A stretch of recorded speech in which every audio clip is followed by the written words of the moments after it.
Hello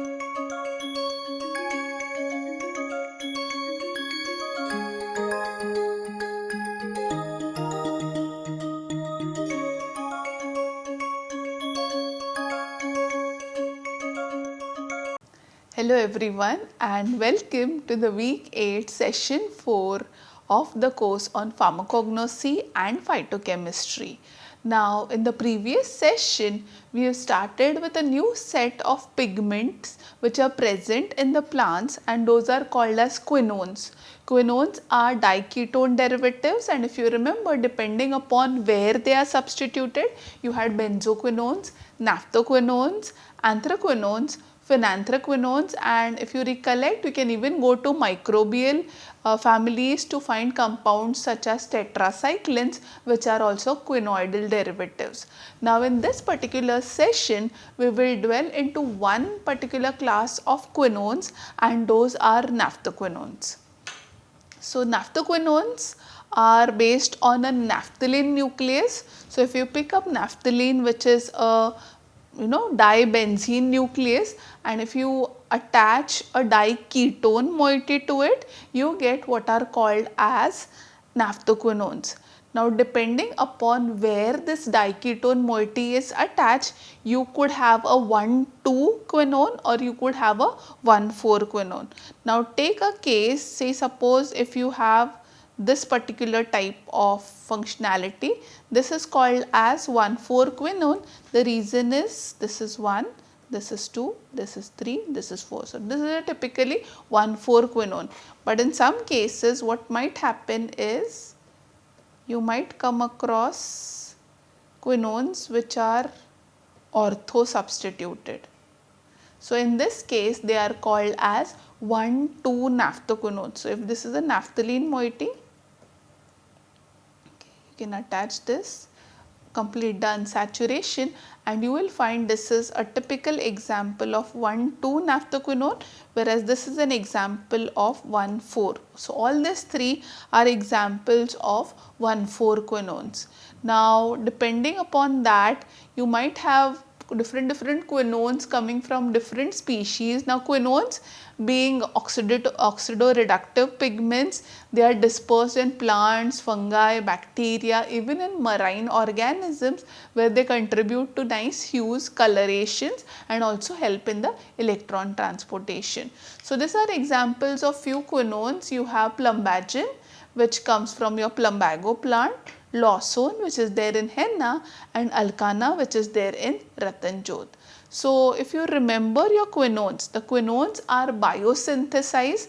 Coming to the example of naphthoquinone derivatives, again majority of naphthoquinones have been biosynthesized using acetyl-CoA precursor.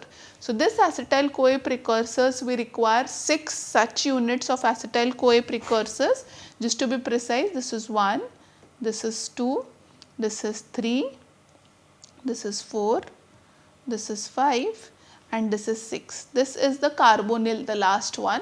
So you have 6 such acetyl-CoA via malonyl-CoA, and you remember they don't undergo reduction directly.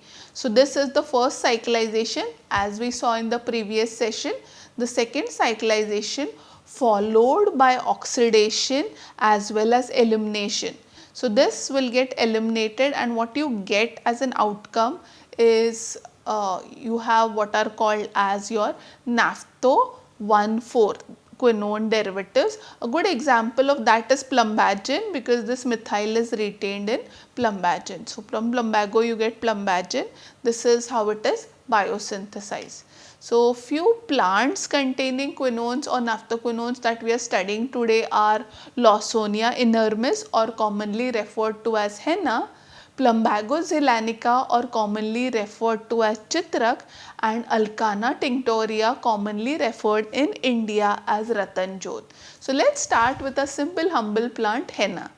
So Lawsonia or henna, it's actually the drug. What is used are the leaves. Okay, so you can see here they are beautiful henna leaves. This henna leaves are plucked in from the shrubs of Lawsonia inermis, which belongs to the Lythraceae family. Now this leaves can be plucked up to 5 times in a year.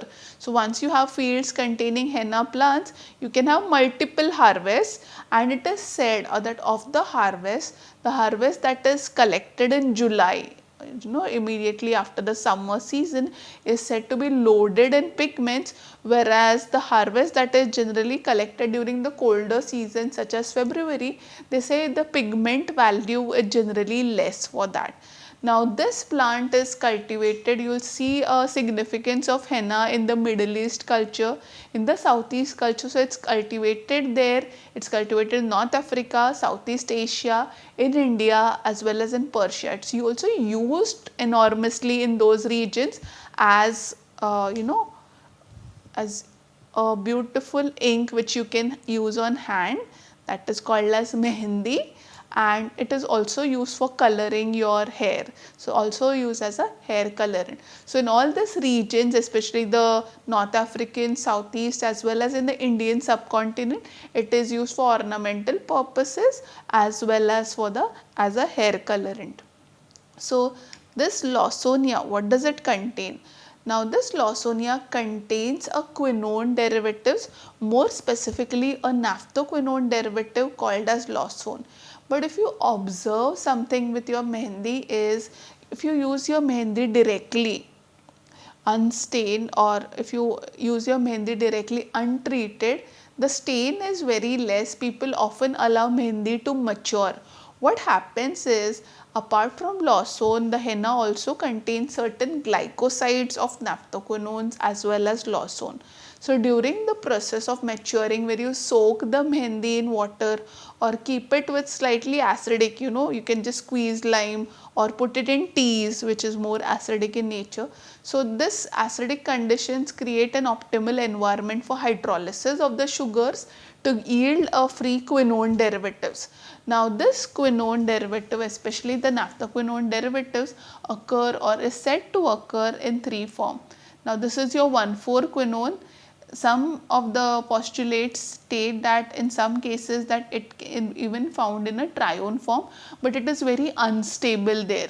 In some cases it is found in the glucoside form. So we eliminate this, make this a single bond and just add a sugar out here. That is also the glycosidic form of lawsone in which it is there. So if you want the glycosidic form to get converted into a glycone, that is the way it is done by soaking henna in water for prolonged period of time and adding something acidic. Some people even add tannins as a mixture to intensify the coloration attributed to lawsone. Now what happens chemically here is, lawsone is a quinone derivative, and this quinone derivative has a tendency to add to nucleophiles, and in your skin there is keratin. Keratin is carrying positively charged atoms such as nitrogen and sulfur. Now in this case, what is going to happen is, your lawsone will stick to keratin and it will form a kind of covalent bond. Covalent bond, once it forms, is difficult to remove, and as a result it forms what is called as permanent stain. Now when I say it gives a permanent stain, the question arises in your mind that when I apply mehendi or henna, it vanishes after a period of time. How is that a permanent stain? Now this is explained by what is called as the skin turnover.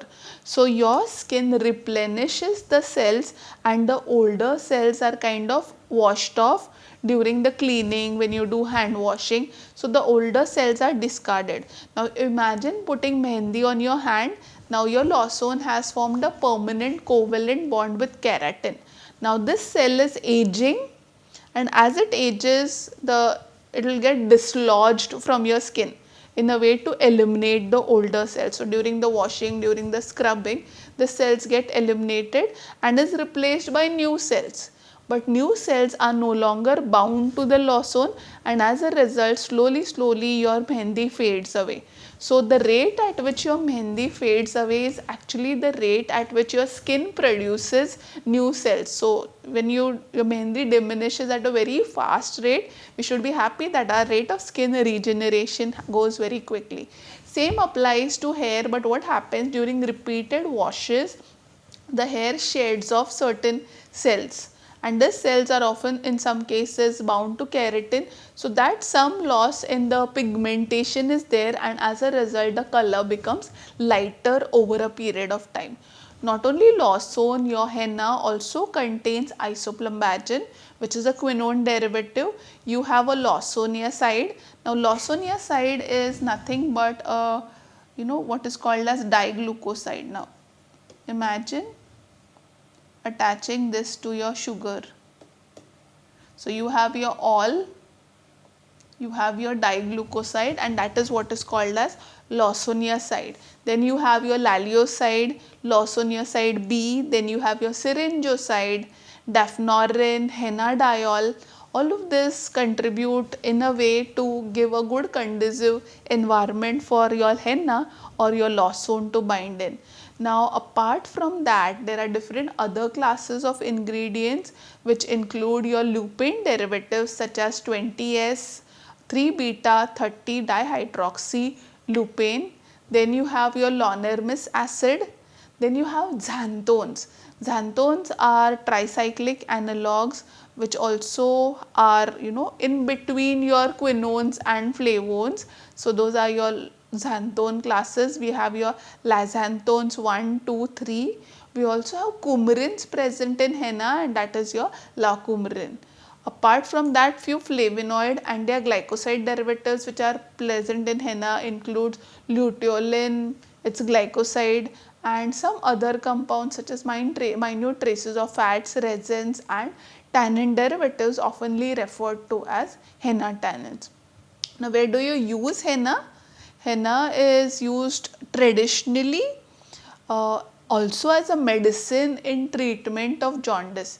Now henna is not something you can consume it on a greater proportion, but a very dilute decoction of it is used or given to treat jaundice, ringworm infections, skin diseases, in certain cases migraines, lepromatous patches, ulcers, smallpox, chickenpox, tumors. It is little anti-inflammatory and it gives a good amount of healing, and that is the reason even in cuts and bruises, some folklore medicine also prescribes you can juice your henna and apply it there. It is used as hair colorant, and it is also known that apart from coloring, it prevents dandruff and kind of prevents your hair fall as well. Now it is also, because of its anti-inflammatory effects, given or is beneficial for patients suffering from what is called as hand-foot syndrome, and it has like a painkiller analgesic effects. Now one interesting application of lawsone is, if you see the structure carefully and I break it here, this is a compound called as atowacone. Now atowacone can be prepared easily from lawsone because it has the same kind of nucleus. So 2-hydroxy lawsone nucleus, and to that you need to specifically attach this group. When you attach this group, you get a compound called as atowacone, which is used in cases of pneumonia or which is used in treatment of pneumonia. Now we move on to our second drug. The second drug is referred to as chitrak or plumbago. Now plumbago is actually roots which is used in Ayurveda, and these are obtained from Plumbago zeylanica plants. Now this belongs to the Plumbaginaceae family. Now in Ayurveda you have two types of plumbago. This is the one with white flower is referred to as chitrak, that is your Plumbago zeylanica, and then there is a red flower variety often referred to as Rakta chitrak, also referred to as Plumbago rosea. Now in this case what happens is, plumbago is cultivated in the Indian subcontinent, Asia, Australia, and even some places in Africa. This plant is especially the root part of it is very potent because it contains the naphthoquinone derivative called as plumbagen. Now compared to your lawsone which had a hydroxy here, so if you treat it as 1, 2, 3, 4, your lawsone has a 2-hydroxy, but in this case, that is especially in your plumbagen, it's 2-methyl 5-hydroxy 1,4-dione, that is a 1,4-naphthoquinone derivatives. So plumbagin is the one which is responsible for the potency, so much to the extent that if you take a overdose of plumbago, it is fatal. So plumbago in Ayurveda is kind of detoxified to get rid of quinones so that they are no longer fatal.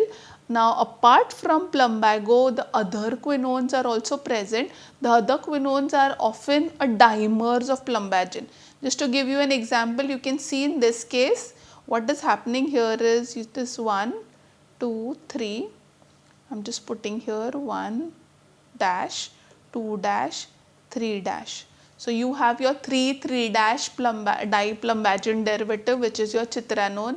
In a similar way, you have your maritinone, elliptone or elliptinone, xylanone and isoxylanone. All of this are dimers of plumbagin. Apart from that, you have plumbagic acid, sitosterol, lupiol, you have tannins, flavonoids and glycosides. Now most of the effects or the good effects of plumbago are due to tannins, flavonoids and glycosides, and most of the potent toxic effects are due to the naphthoquinones, and that is why it is mentioned in Ayurveda that whenever you are taking chitrak, especially the Rakta Chitrak, the red variant which also contains plumbagin, they undergo what is called as Shodhan Prakriya or detoxification. What is done is quinones have a good ability to solubilize in alkaline pH. So in acidic to neutral pH, you can see the structure, they cannot be water soluble. But imagine in an alkaline pH, they tend to undergo what is called as salt formation. Their salts interestingly have a very nice color. So plumbagin is a compound which is yellow in color. The sodium salt of plumbagin is deep pink in color or cherry pink in color. So they form deep color salts. These salts are water soluble. So what they do in Ayurveda is they take the chitrak plant or the plumbago root more specifically, which is used. This plumbago root is soaked in lime. Now lime being alkaline in nature will form salt and solubilize or remove plumbagin and other quinone derivatives. The other quinone derivatives are nothing but dimers of plumbago. So it is going to remove that, and in the process it is going to get rid of all the quinones. So soaking in lime will remove all the quinones, and what are left are mostly this other compounds which will show the potency.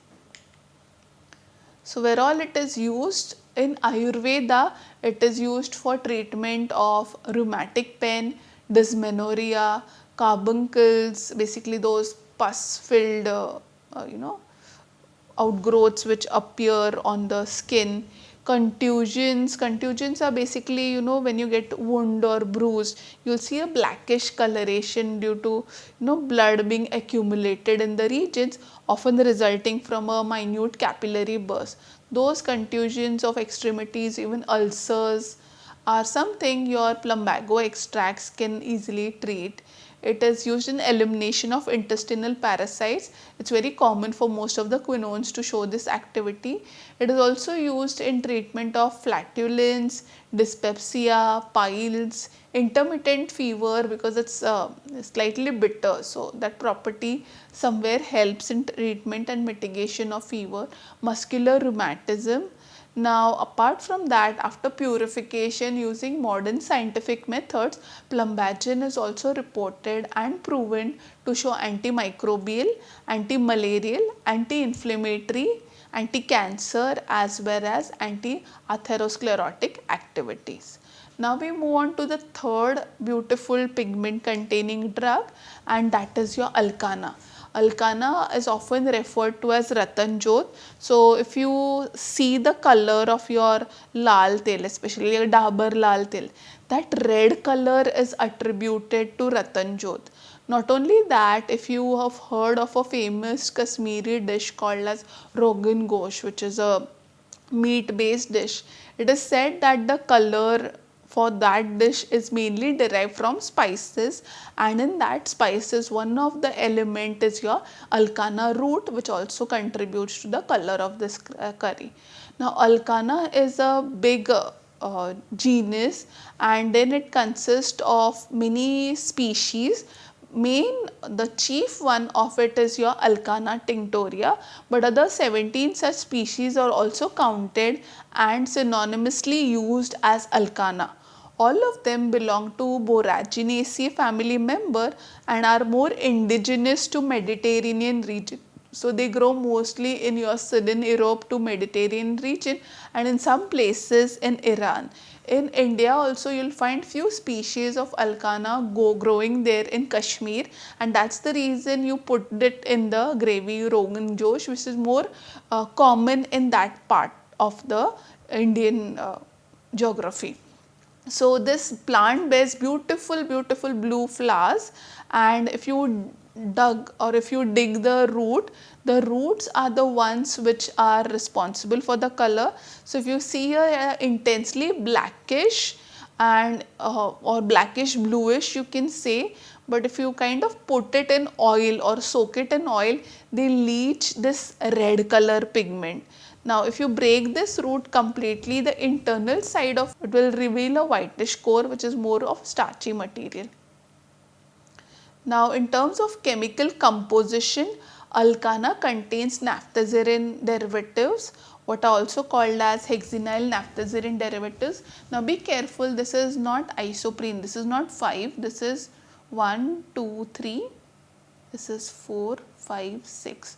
So it is called as hexenyl naphthazerin derivative. Naphthazerin is this particular nucleus. So you have your dione and you have again your diol, and definitely it can undergo what is called as ketoenol tautomerism, and that's the reason it's beautifully colored. It gives what is called as deep magenta. It also has a stereoisomer called as chiconin, and alkanin and chiconin occur together in plants. In some species alkanin is more in percentage as compared to chiconin, whereas in certain Alcana species it is found in form of a racemic mixture. Now apart from that, this hydroxy group is sometimes esterified with different compounds, the most common being acetyl, giving you acetyl alkanin as well as propyl alkanin. So you have esters and you have polymers. In some cases during the extraction steps of the pigments, it gets polymerized at this point itself. Now apart from the pigments, your Alcana also contains your flavonoid glycosides. This includes your quercetin, camphorol and luteolin, and acids such as your rosmarinic acid, lithospermic acid and savionic acid. Now it contains little part of what is called as rhabdosin as well. Now knowing this pigments, there is an interesting phenomenon which is observed. So I'll show you with the help of TLC. So what happens here is, I've just put a TLC image. The first TLC shows a standard of alkanin in a normal mobile phase made up of toluene, chloroform, acetone 50-51 using a silica plate. Now because this pigment is nice magenta in color, you can see the standard alkanin is pink, as well as the alkanin, as well as what goes on top are more of its ester derivatives. So these are all ester derivatives which are there in the Alcana extract. The moment you treat it with alkali, like we discussed here, imagine a sodium or a potassium salt out here. It forms water soluble beautiful salts. So now this water soluble beautiful salts are like your pH indicators. So at an alkaline pH, in presence of alkali metals, it gets converted into a nice deep blue pigment. So the alkali salt of Alcana is a nice Prussian or deep blue coloration, and that is something which can be used to identify your naphthazerin pigments, especially alkanin. Now apart from that, as a color, Alcana tinctoria has been used as a natural red dye for textiles. It is used in foods as well as it is used in cosmetics. The extracts of the plants have been taken and they are used to prepare lipsticks or a deep lipophilic stains. Now it is said that extracts of Alcana can also be used to maintain skin health because it's a very strong antioxidant, antiviral, antibacterial agent. Not only that, in terms of its skin benefit, it has also been proven to show anti-wrinkle and anti-aging activity. Traditionally, it is used for wound healing, and you might find few literature wherein people have used alkana extracts for wound healing. They have even incorporated those alkana extracts in bandages, wherein it can be applied to the wound, and the wound healing has happened at a very significantly faster rate. Now, tincture alkana is prepared basically by extracting alkana in different solvents. That can be soaking in oil, or it can be extracted in alcohol. The alcohol extract is often used as stains. Now, this is used as stains for oils. So, if I have a transverse section of plants, and if there are oil droplets, now oil droplets are transparent, and it becomes difficult for me to understand whether they are water droplets or oil droplets. In such cases, the sections are often stained with a drop of tincture alkana. So, wherever the oil droplets are, they will imbibe this stain and they will become pink. Whereas, wherever the water is there, the pigment remains insoluble and you will get a precipitate like appearance, whereas in the oil globule you will get a more homogeneous appearance. Apart from that, because of its ability to show a nice color change from pink to blue, alkana has also been used as a pH indicator. So, these are few examples of quinone containing drugs. If you wish to read more in this context, here are few references. And thank you everyone for your patient listening.